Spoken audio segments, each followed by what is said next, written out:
जय जय रघुवीर समर्थ।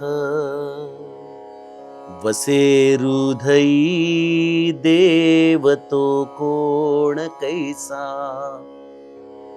उसे आदरे साधकू प्रश्न ऐसा।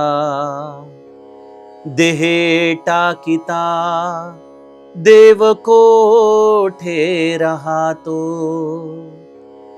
परी मागुता ठाव कोठे पाहतो। जय जय रघुवीर समर्थ। श्रोता वक्ता श्रीराम समर्थ।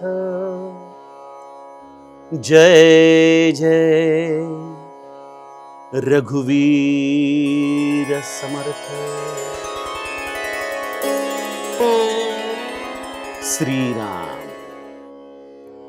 आपल्या सर्वांच्या हृदयस्थ वसणाऱ्या आत्मारामास साष्टांग प्रणिपात करून मनोबोध एक अंतरयात्रा हा श्री समर्थ रामदास स्वामी विरचित मनाच्या श्लोकाचा जो आपण अभ्यास करत आहोत, सज्जन हो, आज आपण त्यातील श्लोक क्रमांक 194 याचं चिंतन पाहणार आहोत।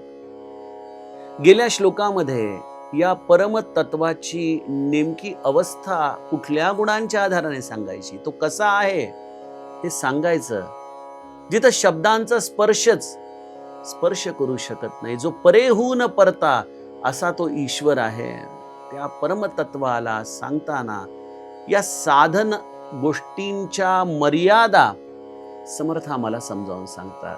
पण यामध्ये साधनेचा अव्हेर नाहीये, यामध्ये कुठेही तुम्हाला निस्साधन करण्याचा प्रयत्न नाहीये, तर या साधनेची पराकाष्ठा करून तुम्ही त्या परमतत्वाला जाणण्याचा आग्रहच समर्थ आपल्याला करत आहेत। म्हणून समर्थांनी सांगितलं की नवे जाणता नेणता देवराणा, नये वर्णिता वेदशास्त्रा पुराणा, नवे दृश्य अदृश्य साक्षी तयाचा, श्रुती नेणती नेणती अंत त्याचा। अशा या परमतत्वाची अवस्था समर्थ आम्हाला सांगतायत। मग इथं एक आमच्यासारख्या देहबुद्धीच्या जीवाला प्रश्न पडला पाहिजे की मग तो ईश्वर आहे तरी कोण? तो आमच्या हृदयस्थ आहे। आम्ही प्रत्येक निरूपणाच्या आधी मी आपल्याला एक वाक्य म्हणत असतो की आपल्या हृदयस्थ वसणाऱ्या आत्मारामास साष्टांग प्रणिपात करून, म्हणजे ईश्वर हा हृदयस्थ आहे यात काही शंकाच नाही। तो जीवात्मा आहे, तोच परमात्मा आहे। या जीवात्म्याचं लक्षण आहे प्राण रूपाने तो या देहामध्ये राहणं, आणि त्याच जीवात्म्याचं शुद्ध रूप आहे हे परमतत्व। म्हणजे हा देह या प्राण चैतन्याने चालतो, या जीवात्म चैतन्याने चालतो। त्या जीवात्म्याचा प्राण आहे तो परमात्मा, तो या हृदयामध्ये राहतो, या देहाला चालवतो, या सृष्टीला चालवतो, या ब्रह्मांडाला चालवतो।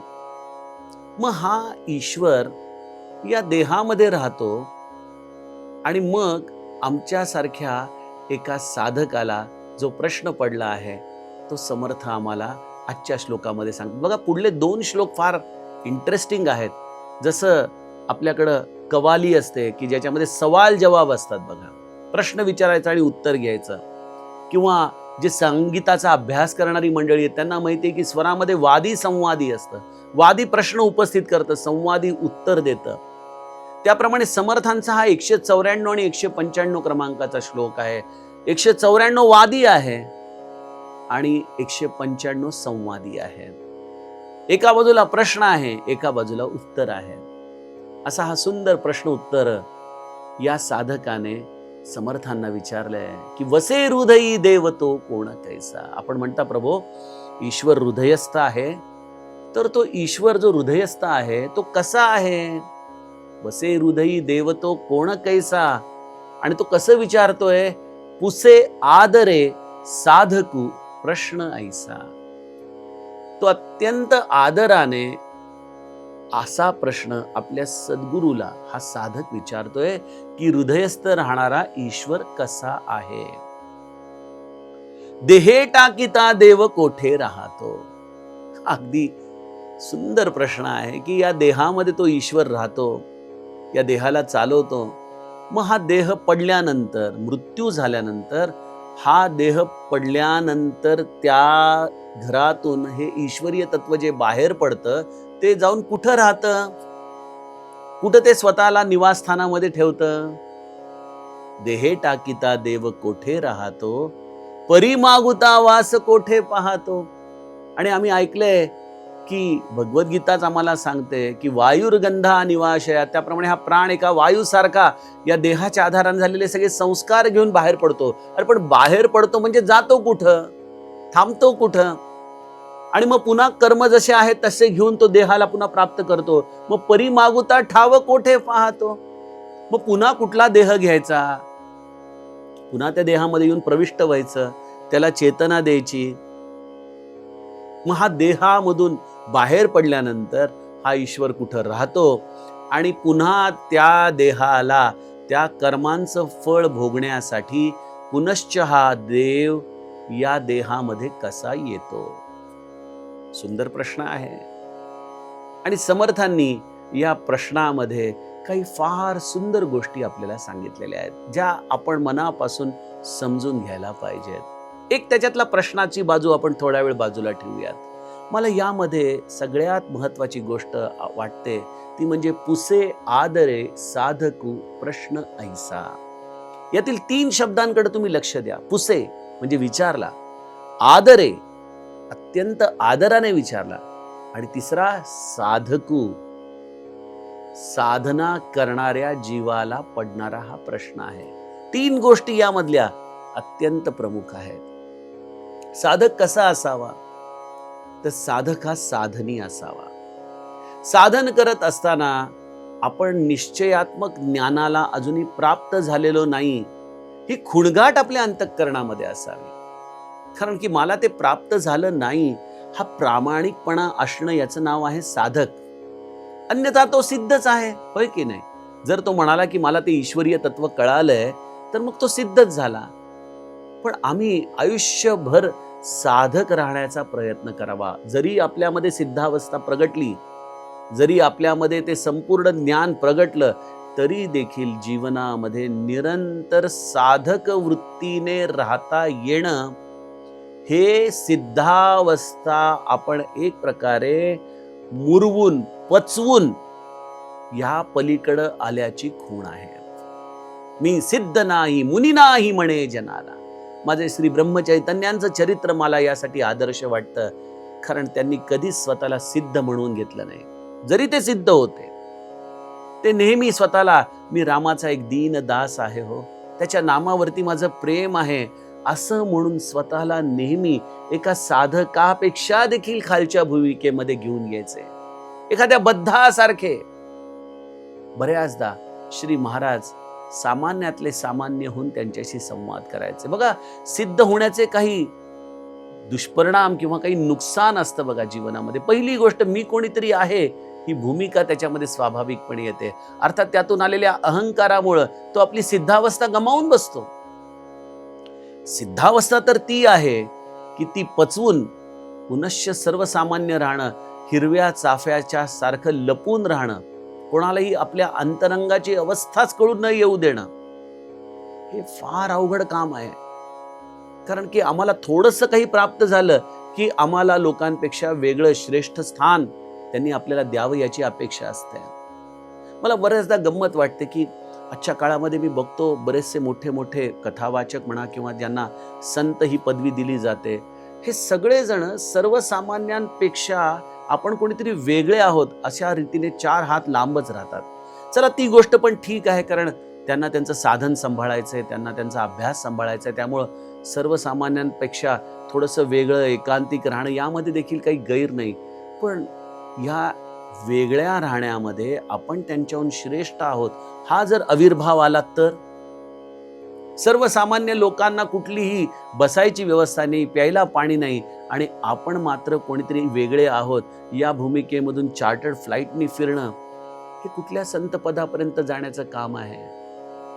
त्यामुळे सज्जनो, माझ्या श्री महाराजांचं चरित्र मी नेहमी माझ्यासमोर आदर्श ठेवतो, कारण ते माझे महाराज अडाण्याशी अडाण्याच्या भाषेत बोलायचे, इंजिनियरशी इंजिनियरच्या भाषेत बोलायचे, वकिलाच्या भाषेत बोलायचे. कधीही त्यांनी आपल्या मुखाने हे देखील म्हटलं नाही, अहो मला जरा थंडी वाजते, मला कांबळ द्या.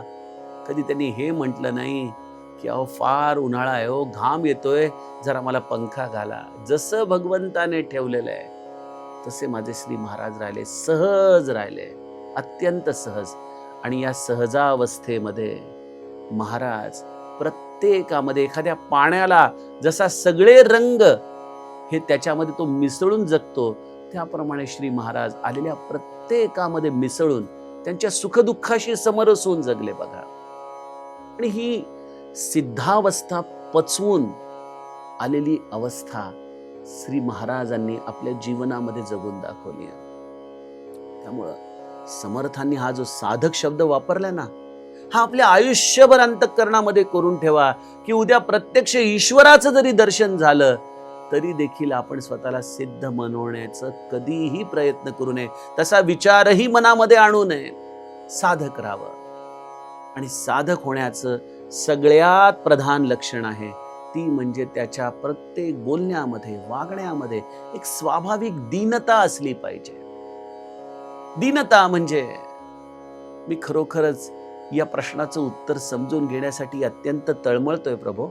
मला आपण सांगाल का हो याचं उत्तर? बघा, मी काही दिवसांपूर्वी आजच्या काळातले जे नामावतारी संत आहेत ना, प्रेमानंद महाराज, ज्यांच्या या नामनिष्ठेविषयी मला अत्यंत आदर आहे, त्यांचा एक व्हिडिओ बघत होतो. त्यांच्याकडं पूज्य राजेंद्रदासजी आले होते आणि राजेंद्रदासजी आणि त्यांचा काहीतरी संवाद चालू असताना काय करावं या महात्म्याने आपल्या आसनावरून खाली उतरला आणि त्यांच्या समोर हात जोडून डोळ्यात पाणी आणून म्हणू लागला, मला ते विनयपत्रिकेतलं पद ऐकवा हो. मला तो दैन्यता, तो भाव इतका हृदयामध्ये जाऊन बसला की कसं असावं जीवनामध्ये. जरी सिद्धपण आलं, जरी सगळं जग तुम्हाला मानत असलं, तरी देखील तुम्ही मात्र अत्यंत दीन होऊन राहणं हे सिद्धावस्था प्राप्त झाल्यानंतरही साधकाचं लक्षण आहे. कुसे आदरे साधकू प्रश्न ऐसा. आणि अत्यंत दीनतेने प्रश्न करावा. या दीनतेचं प्रागट्य कशात आहे? आदरामध्ये आहे. अत्यंत आदराने आपण संवाद करावा. साधक हा कधीच कोणाशी स्पर्धा करत नाही.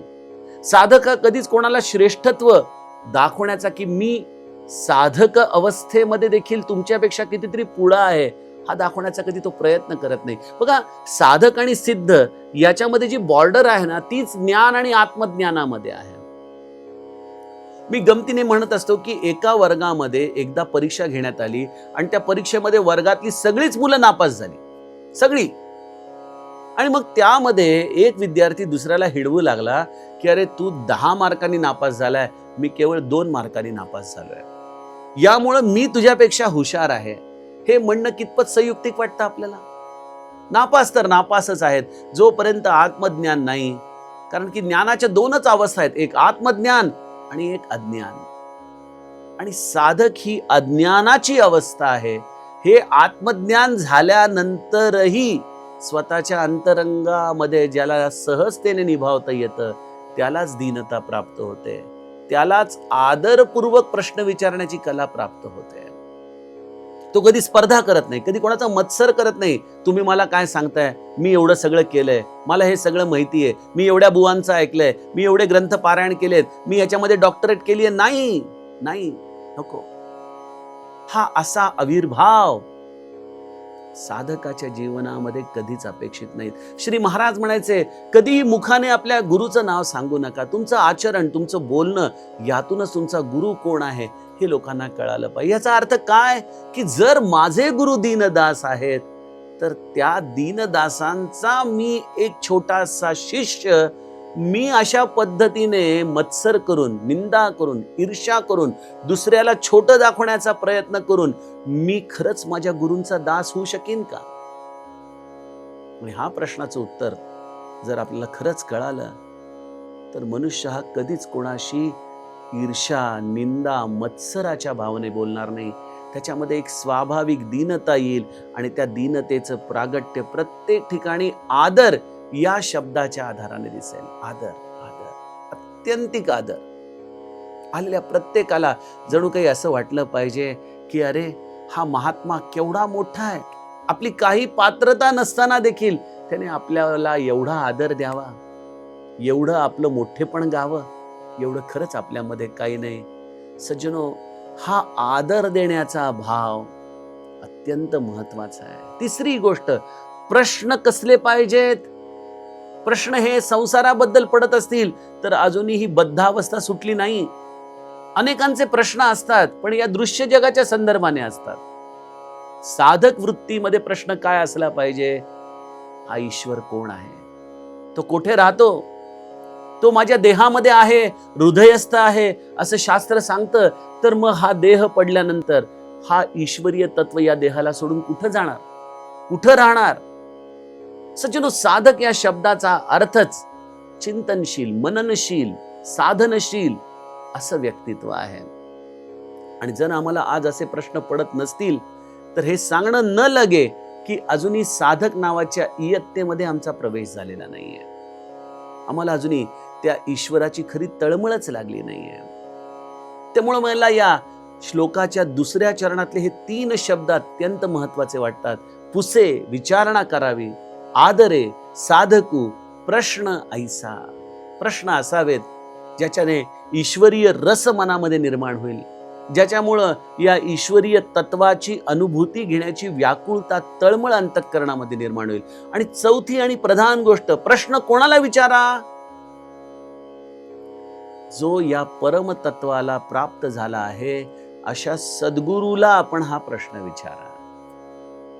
त्या तत्वाचं उत्तर खऱ्या अर्थाने तुम्हाला तोच देऊ शकेल. आपण म्हणाला हो दादा, पण आमचे सद्गुरू तर आता देहात नाहीत. सज्जनो, ते देहात नाहीत हे तुमच्यासारख्या देहधारी मंडळींची भूमिका आहे. तुम्ही प्रश्न तर विचारा. आजच्या काळामध्ये देखील आपण अनेकदा त्या वेबसाईट असतात ना, आस्क युअर क्वेश्चन्स, FAQs म्हणून आपण तिथं प्रश्न उत्तर टाकतो. प्रश्न टाकल्यानंतर आपल्याला माहित नाही समोर कोण बसलंय, पण तुम्हाला त्याचं उत्तर येतच ना हवेतून कुठून तरी. तसं तुम्ही, तुमचं काम आहे तुमच्या गुरुला प्रश्न विचारण्याचं.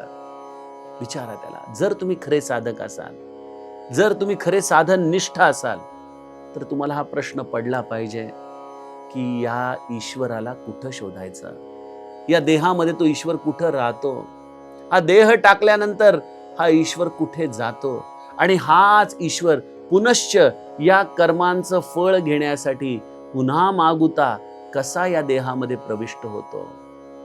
हा प्रश्न आम्हाला पडणं हेच साधक वृत्तीचं लक्षण आहे.